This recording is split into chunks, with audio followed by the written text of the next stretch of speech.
Definitely, being an entrepreneur is a challenge. You have to wear so many hats. There are so many things that you need to do for the business to get it off the ground.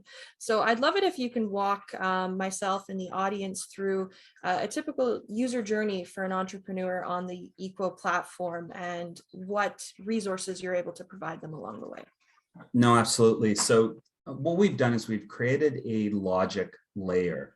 So when a user goes in, and this is the case for investors as well as capital providers, but when an entrepreneur goes in, they're creating a profile, and on that profile, they're indicating everything about who they are. But that's also including things like founder composition, the industries that they're working in.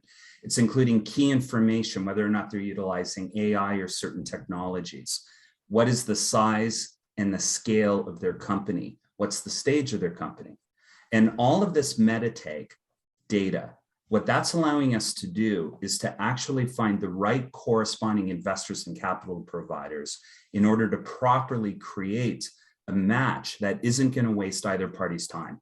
Because too often you have a lot of capital providers or investors who are getting hundreds of applications. But the reality is it's a very small group that's actually really applicable in terms of fit. So we're removing all of that by creating the right matching and allowing that to then create opportunities for other investors who are really the right matches to be connected with other entrepreneurs. And so that's basically the foundation of what we're looking for within the platform. That's great. Thanks so much. And I know one thing you mentioned during the presentation is being a social enterprise. And I know a big mission of what you do is being able to support the historically underestimated and underrepresented founders by providing them, equal access to the resources that they need.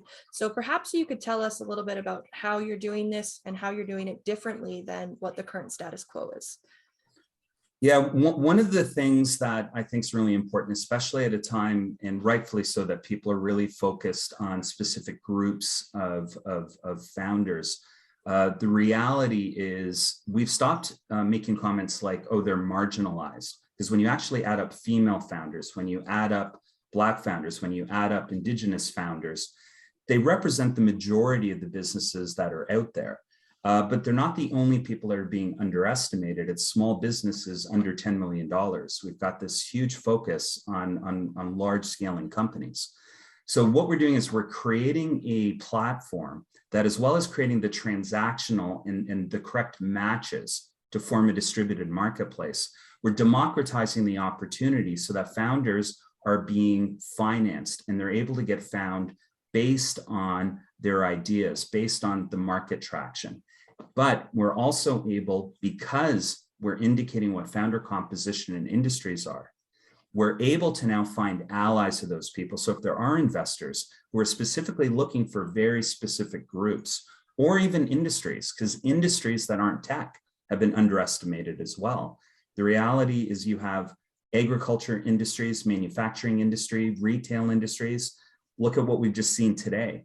Not every single company is going to be a SaaS-based model in tech, and those are companies that need to find funding as well. So our platform is going to be able to connect all of these underestimated companies with the people who actually are looking for them, because a lot of the investors, including retail investors that are a major part of crowdfunding solutions like FrontFundr, we have 24 million Canadians that can be investing via crowdfunding, and we've got 1 million accredited investors. Well, that's a lot more funding out there, and they're really interested in finding the local companies like MASH and Jamstack and everybody that we've just seen just today alone.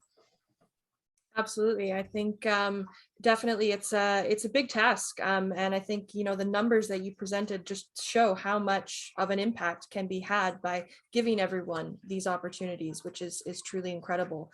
I know as part of building the business, companies are often searching for securing advisors, funding, professional services, and that's a big part of what you're able to do as well. So maybe you can explain to those who are perhaps a little less familiar, just what's that process currently like, and how are you making that easier?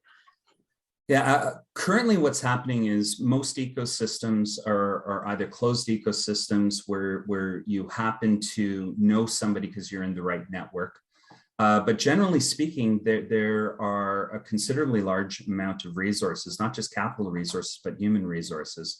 If you take a look at boomers as an example, not only are they about to transfer $750 billion of money down to younger generations, there are also people that they're looking to be advisors. They're looking to be able to take part in startups and growth companies.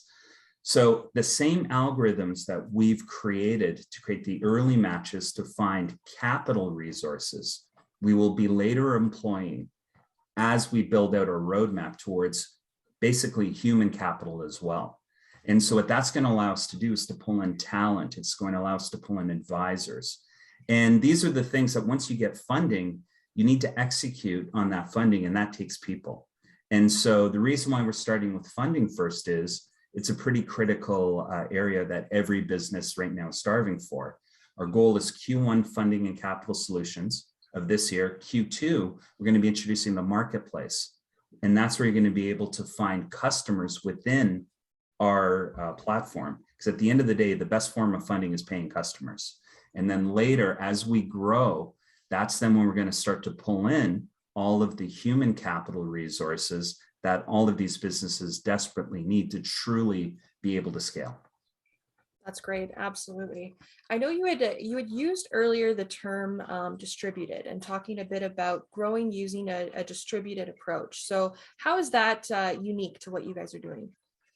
Where it's unique is we're taking all of the resources and we're actually including them within the ecosystem.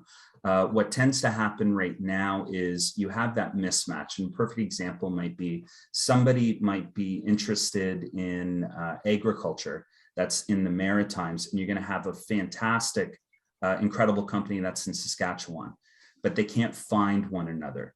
And so current models, they're not playing a part. So you've got wasted resources at a time when you have demand.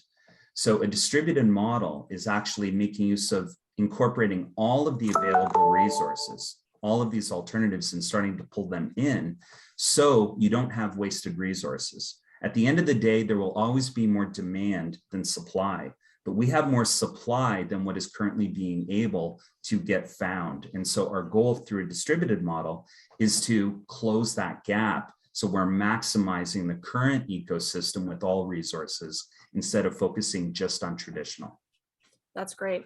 Thanks so much, Barry. Fantastic job on the presentation today. I loved learning more about eQuo. For those with questions about eQuo and what they're doing or who are interested in making an investment, I do encourage you to go visit their campaign page at frontfundr.com/eQuo.